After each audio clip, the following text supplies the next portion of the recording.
Get pasa to the pack. It is Pack here, and in today's video, I'm covering the 7th roster update of NBA 2K23. These are the major changes that have happened in the last 3 weeks. This is also the first roster update after the trade deadline and the roster update before the All-Star break. There's some pretty big changes to look at these brand new teams. Let's check it out. If you like that kind of content when it comes to ratings, players, rosters, and changes, I do it every single day. So please join the pack and subscribe. Let's get it, man.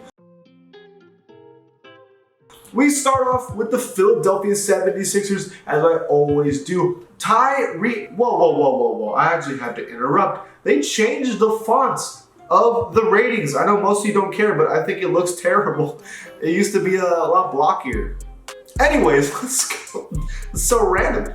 Tyrese Maxey -2 from an 86 to an 84. Completely unfair rating. I have preached for a year, probably a couple of years now. I hate it when players come back from injury. They have to go back into a role with the team, and because they're struggling, because they're coming back from injury, they're gonna, their rating's gonna go down. I hate when 2K downgrades players' ratings like this. It's not fair to them. Give them like a month before you really downgrade them. I'm sure Tyrese Maxey is gonna be great when he comes back like really at full force.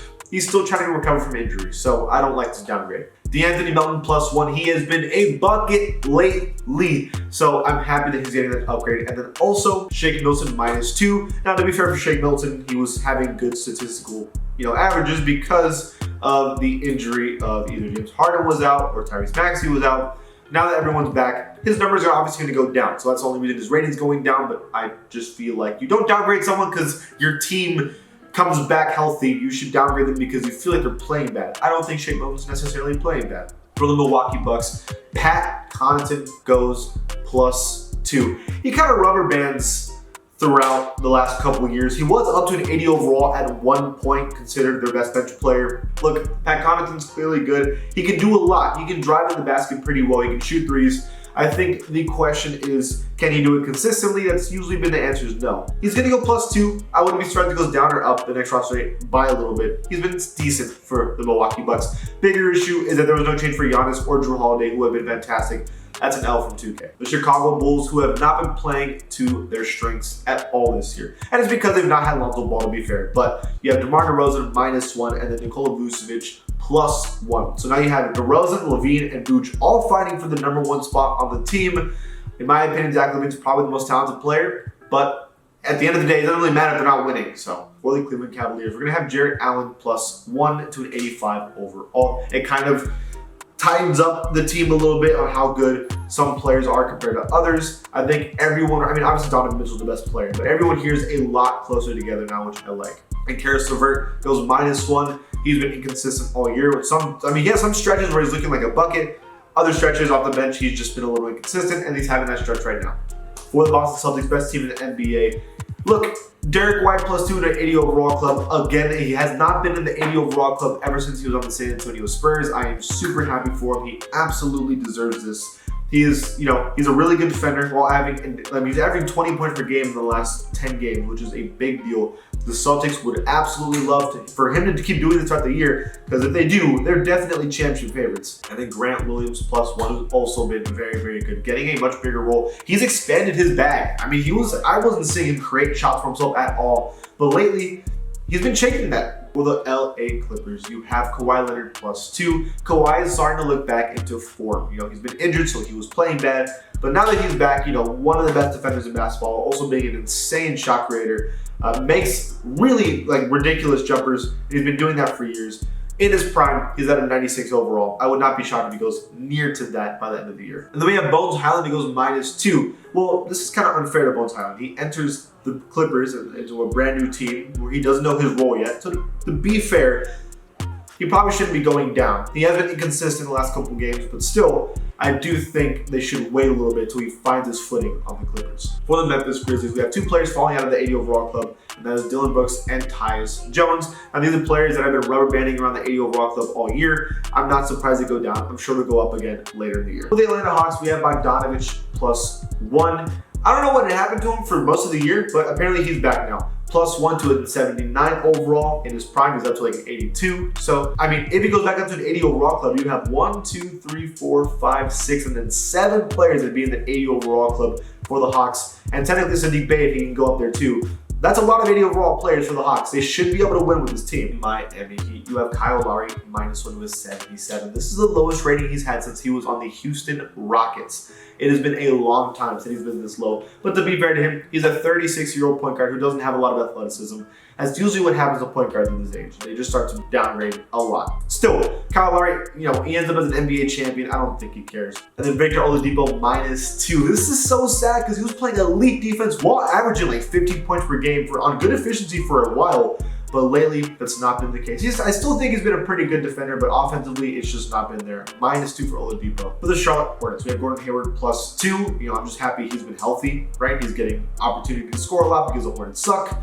I also argue that LaMelo Ball probably should have been going up because he's been getting really big assist numbers lately. And then Mark Williams +3 to a 77 overall. I'm assuming he's getting a much bigger role lately, getting a lot more opportunity to play, and he's showing off as a center that he can play really well. The Utah Jazz. Well, there's been a lot of changes for the Utah Jazz because they've kind of decided to go into rebuild mode because I think they realized they weren't going to make the playoffs. And Colin Sexton has been getting way more minutes, +1 for him. And then Walker Kessler, a much bigger role, +1 for him as well. You have a lot of guys in the 80 overall club. It is a good look for the next couple years for the Utah Jazz if they can get a good pick this year. The Sacramento Kings. You have De'Aaron Fox +1. Deserving. Although Sabonis has been the best player on the team pretty convincingly, De'Aaron Fox has not been a nobody. He's been fantastic. Playmaking-wise, efficiency-wise as a point guard, it's been extremely impressive. He's one of the fastest players in the league. This Kings team is no joke. You also have Kevin Huerter -1, and then Harrison Barnes -1. So it kind of shows the gap between the best players and the rest of the field is bigger than it's ever been on the Kings. For the New York Knicks, RJ Barrett -2. Although the Knicks have been looking fantastic lately and actually winning a lot of games, RJ Barrett has not been looking good. The efficiency has been terrible. In fact, he was rated as one of the worst players in the NBA based off of the minutes that he was getting. However, I'm going to defend RJ Barrett here. He is only 22 years old. I do believe that RJ Barrett has some good things. He can hit threes when playing well. He has been able to show the ability to finish at the basket when playing well, and he has shown the ability to play defense when playing well. It's just, can he find that with this new role of Jalen Brunson taking over as the second leading scorer?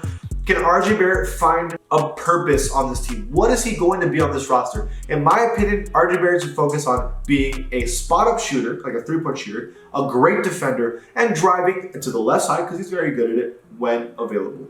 He'd become more of a role player, but this team could use a role player because Jalen Brunson and Julius Randle are playing amazing. Josh Hart also goes +1. He's basically doing what RJ Barrett should be doing right now. For the Los Angeles Lakers, you have Rui Hachimura -1, and then also Dennis Schroeder -1, and you shouldn't be surprised that's the case. The Lakers add so much talent that, of course, their importance is going to go down. However, Rui Hachimura has been playing pretty well in my opinion. I actually don't think he should have gone down, and Dennis Schroeder has shown he can have really good games, but he's super inconsistent. The Orlando Magic, Bol Bol goes -2. Now, Bol Bol I still think is a pretty good prospect and could be pretty good next season, but he has shown that he's not as good as he was in the first couple months with the Orlando Magic. He's still looking good, but not that good. For the Dallas Mavericks, a pretty big one for them, and that is Josh Green +2. Josh Green was a Maverick favorite for a little bit. They really believed in this guy, and lately he's been showing why. And this is important because he ends up being the 4th best player on the Dallas Mavericks. As you can tell, Luka, Kyrie, Christian Wood, and then now Josh Green. It was a question mark of how is the depth going to look now that you have your, big 3 for the Mavericks.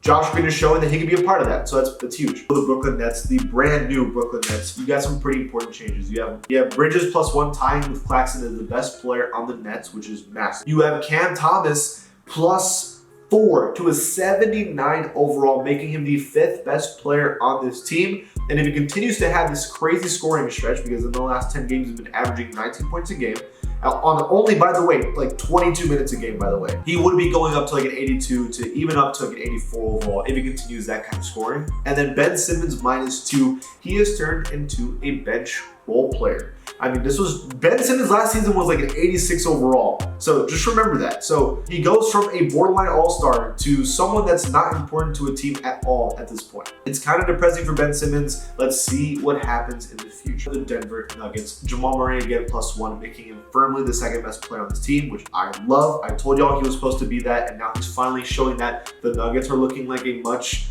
more threatening team now that Jamal Murray is playing better.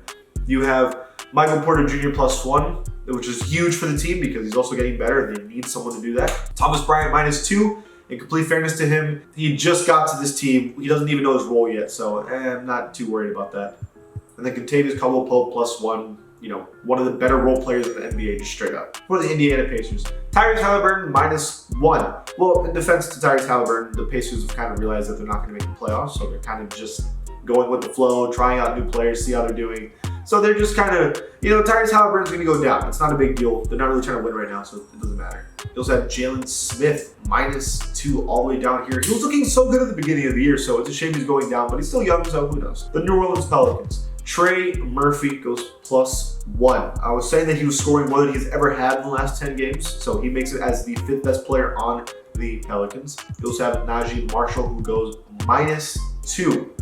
So a couple of changes for the Pelicans, but nothing really crazy. Detroit Pistons, Jaden Ivey +1. I really like how he's looking, and it's a good sign because you have Jaden Ivey playing well, you have Duren's playing well, and then once Cade comes back and the draft pick that they get, they could be in a good spot next year. Same thing with Isaiah Stewart +1. We know how good he can be when playing well. You have a nice little future here with the Pistons, and they just are missing that one piece, and if it's Wemby, if they get Wemby or Scoot Henderson, this is a good look. The Toronto Raptors, Gary Trent Jr. -1. He's been pretty inconsistent lately, so I don't really disagree with this rating. And then Chris Boucher +1. I'm surprised there's no Jakob Poeltl upgrade because he's been very good on the Raptors. I think it's ridiculous that a new player will go to a team, and if they do bad, they will immediately downgrade him, right? But Jakob Poeltl enters the Raptors, a new team, plays amazing, and they don't upgrade him. I mean, 2K, be consistent about it at least. For the Houston Rockets, we have Jalen Green -1, making Sengun the best player on the Rockets for the first time. That's a pretty big deal. And they also have Kenyon Martin Jr. +2, making him the 3rd or technically 4th best player on the Rockets. The San Antonio Spurs. Trey Jones goes -2. He was in the 80 overall club. He's an okay player. I think realistically he's only been that high because he's getting a lot of minutes, but I don't think when the Spurs get a real roster in a couple of years, he wouldn't be that high anymore. And then Malachi Branham goes +3. He's been getting hella minutes. He's only 19 years old. He's looking pretty damn good with the Spurs. Now, of course, it could just be because it's not a bad team. He's getting inflated stats, but I do think it looks pretty good so far. For the Phoenix Suns, DeAndre Ayton finally gets his +1 that he's been needing for months now. So you have so many good players on the Suns team, and it's kind of terrifying. But TJ Warren goes -1, leading the 80 overall club. So there's a little bit of a downgrade here, but not enough to panic because the Suns look ridiculous. With the Thunder, both Jalen Williams go up. Jalen Williams goes +1, and then the other Jalen Williams goes +2. Both of them doing well. Very confusing for everyone though. For the Minnesota Timberwolves, new addition Mike Conley goes +1. He's been an amazing playmaker and a decent defender all year, and that's exactly what the Timberwolves would love to have right now. So it worked out. For the Portland Trailblazers, Dame +1. Honestly, probably should have gotten even higher. He's the leading scorer in the NBA in the last 10 games. Jeremy Grant goes -1. Has not been able to recreate the good plays played for most of the year lately. And then Matisse Thybulle, their new addition, goes +2, getting a lot more minutes now, which is awesome to see. The Golden State Warriors, Klay Thompson +1, making them firmly as the 2nd best player on this team. There was a lot of questions all year of who was the 2nd best player on the Warriors. Was it Jordan Poole? Was it Andrew Wiggins? Was it Klay Thompson? Well, Klay Thompson has kind of shut everyone up. He is such a good three-point shooter even to this day, and has finally found his footing ever since his injury, in my personal opinion. Andrew Wiggins goes -1. He has been extremely, extremely inconsistent. I know that I have a feeling it's going to change during the playoffs, but man, the regular season Wiggins has not been there. For the Wizards, have had such a quiet come up the last couple weeks. They're finally healthy. They've been injured all year. Someone's been out all year, but finally Beal, Porzingis, and Kuzma are all healthy at the same time. And guess what? The Wizards are starting to win again and are looking like they're going to either be a play-in team or even arguably a playoff team.